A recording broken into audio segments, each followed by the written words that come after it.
ठिकाणी बारशामध्ये आईला पाळण्याखाली बसवून औक्षण करण्याची, ओटी भरण्याची पद्धत आहे. मंडळी, माहिती आहे का हो तुम्हाला? का असेल बरं? तुमच्यापैकी कोणाला माहीत असेल तर मला जरूर सांगा. माझ्या माहितीप्रमाणे असं असेल कदाचित, विशेषतः आत्ताच्या काळातल्या महिला वर्गासाठी हे जास्त अपील करणारी गोष्ट असावी, कारण आई झाल्यानंतर सर्वस्वी सगळा वेळ तुझा बाळासाठी देणं अपेक्षित आहे. म्हणूनच तू पाळण्याच्या इतकं जवळ असावं की बाळाने मोठा श्वास घेतला तरी सुद्धा तू तिथे हजर असावं.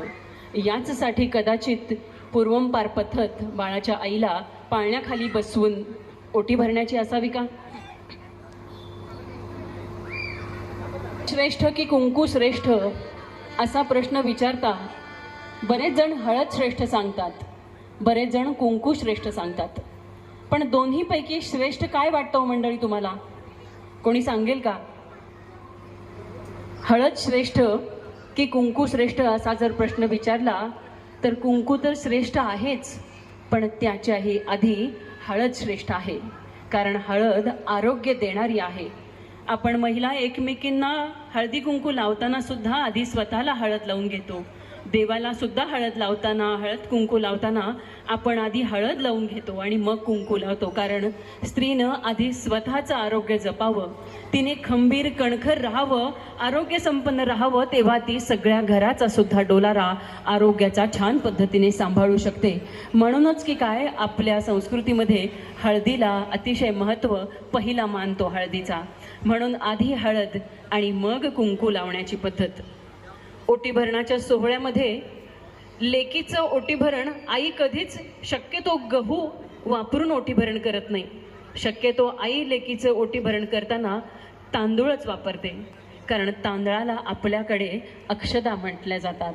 अक्षत स्वरूप सुख देणारं, अक्षय सुख देणाऱ्या त्या अक्षदा. आणि हा तांदूळ एका ठिकाणी उगवतो, तिथे थोडासा रुजतो आणि जर असा बहरास आला की त्याला उचलून आपण दुसरीकडे लावतो, तेव्हा तो खऱ्या अर्थी बहरतो आणि एका दाण्यातून अनेक दाणे तांदळाचे अक्षय सुख देणारे देतो. असंच लेकीचं आयुष्य असतं. एका घरात जन्मावं आणि दुसऱ्या घराण्याचा वंश, वेल, नाव लौकिक वाढवावा. म्हणूनच की काय, लग्नात सुद्धा अक्षदा डोईवर टाकल्या जातात आणि हा अक्षदांचंच वाण तिला आयुष्यभर दिलं जातं.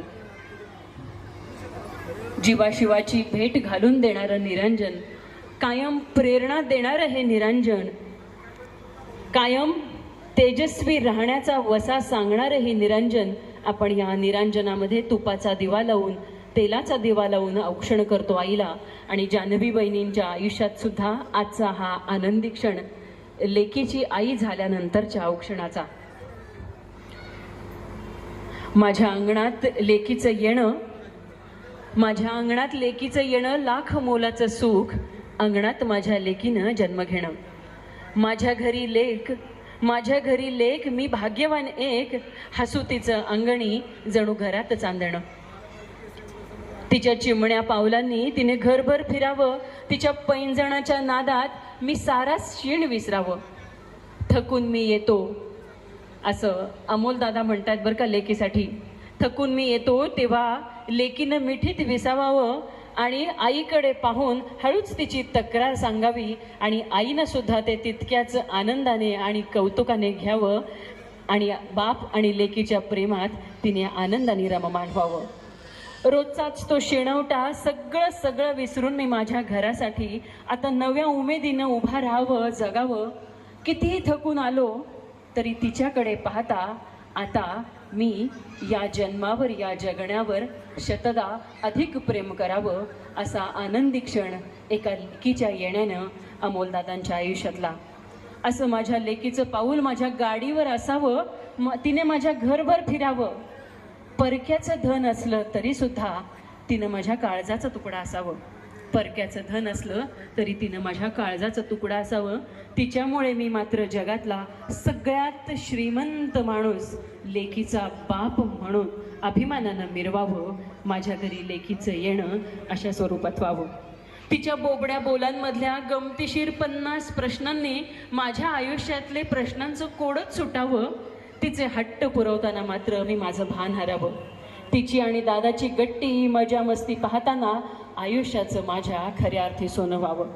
शंकर महाराजांची कृपा आणि लक्ष माझ्यापेक्षा, शंकर महाराजांची कृपा, एका बापाचं मागणं हे आहे, शंकर महाराजांची कृपा माझ्यापेक्षा जास्त आता माझ्या लेकीवर असावं आणि ती हसताना माझं काळीज हसावं.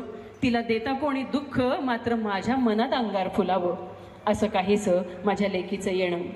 घरी येता माझ्या हातातलं ओझं तिनं घ्यावं.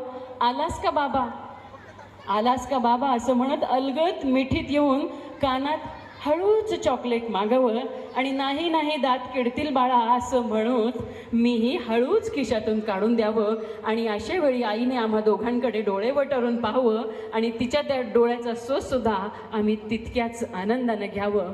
माझ्या लेकीच्या अंगणात येण्यानं माझं आयुष्य असं सुखानं भरावं. स्वामी शंकर चिले महाराजांनी माझं माप सुखानं असं अलगद भरावं. समर्थला आधार आणि पाऊल लक्ष्मी सरस्वतीचं माझ्या अंगणात बहरावं, माझ्या अंगणात भरावं.